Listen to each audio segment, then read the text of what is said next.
Hey everyone, it's early spring. I'm out with my family for our first spring forage. We're on the hunt for some wild garlic and nettles because my two girls absolutely love wild garlic and nettle soup. We're also going to see what other kind of treasures we can find. Let's go.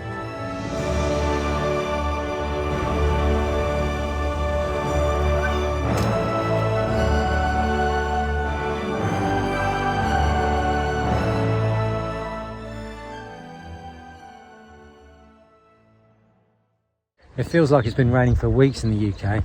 It's so nice to be out and about.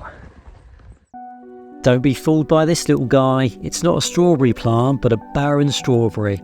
There won't be any little fruits on these, unfortunately. Looks like we've got a birch polypore past its best here. Luckily, we foraged a few in the autumn, which has helped us with all the coughs and colds going around in the schools at the moment. Here we've got some blackthorn, one of the striking flowers of spring. A little trivia for you, you can tell the difference between a hawthorn tree and a blackthorn tree easily in the spring, as the blackthorn flowers before it opens its leaves. Hawthorn is the other way around. Everyone loves a blackberry, but did you know you can eat the leaves of the bramble? Best when they're shooting like this. I'm not going to lie to you, they don't taste particularly good, but you can make a nice tea out of them. Good old sticky willies or cleavers, I'm going to add a little bit to our soup. Did you know they're actually related to coffee? In the summertime you can actually get the seeds, roast them, grind them down and turn them into a coffee substitute with caffeine. It's actually not that tasty, but it's not that bad either. I'm going to take a few little dandelion leaves for our soup too. Not too many as I don't want it turning out bitter. I haven't actually seen any other dandelions flowering, so this little guy seems to be on his own.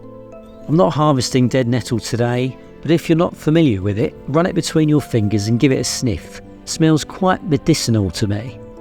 This elder tree is waking up. There aren't that many around here, but I have popped along this lane before and picked some of the flowers. I love foraging, but spring foraging is pretty special. The world feels like it's waking up and everything has a freshness to it.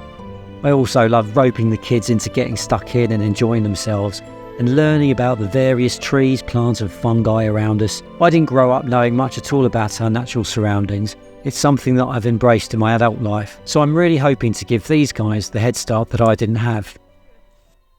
Daddy! Oh, yeah. We found the Alfred's cake. Ah, well done. So what can you use that for? When it's old, you can use it for fires. Well done. Well, here's the most poisonous plant of the day, Hemlock Waterdrop wort. Not one to be messing about with.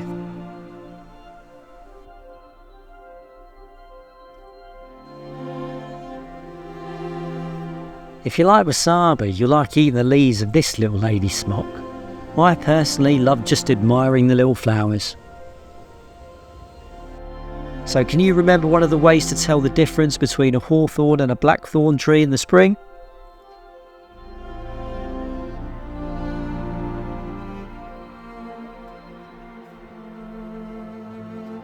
Another poisonous one, Arum, maculatum, or lords and ladies, pretty abundant around here.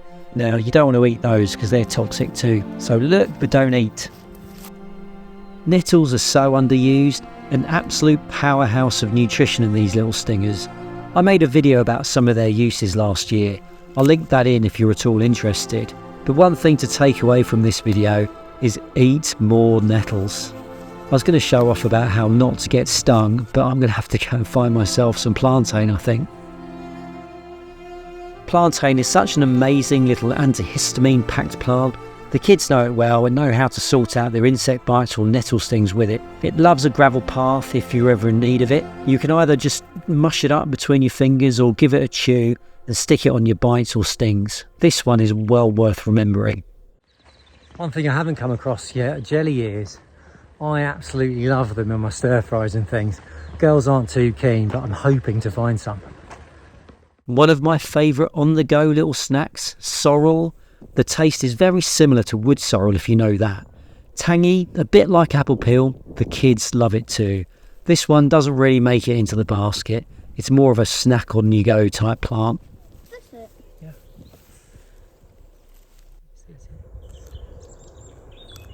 I want to eat one.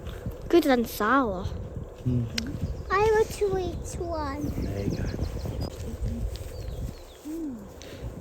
What do you think? Primrose, just a beautiful sight in spring. What else can I say?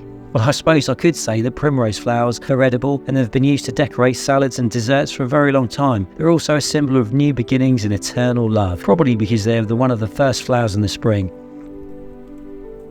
Some past their best turkey tails. I made enough turkey tail tincture to last us the year. This one is another immune boosting powerhouse. I'll link in a video I think you might like. Some wood avens down here. The roots of these contain eugenol, which is also contained in cloves. So if you're ever out of cloves, take a look in your garden. You might just find a wood aven to save your day, or your curry. Well, here's the jackpot, wild garlic. Look at how abundant it is here. The kids recognise it well now too, but I will need to go through the basket later, leaf by leaf, to make sure nothing else creeps in. Wild garlic is probably my favourite spring plant, and it just gets better. The flowers will follow soon, then the seed pods. You can also harvest the bulbs, which taste a lot like garlic, maybe not quite as strong as what we used to, but I've only ever done that once when I was on a survival course. Being hungry for 4 days wasn't much fun. Even though there's a lot of wild garlic here, we'll take a bit and move on to other spots. No one wants to see an area totally decimated. Well, that's enough wild garlic for us for one day. It's time for us to get home and make some soup. And it's time for you to get outside and see what you can find. Cheers.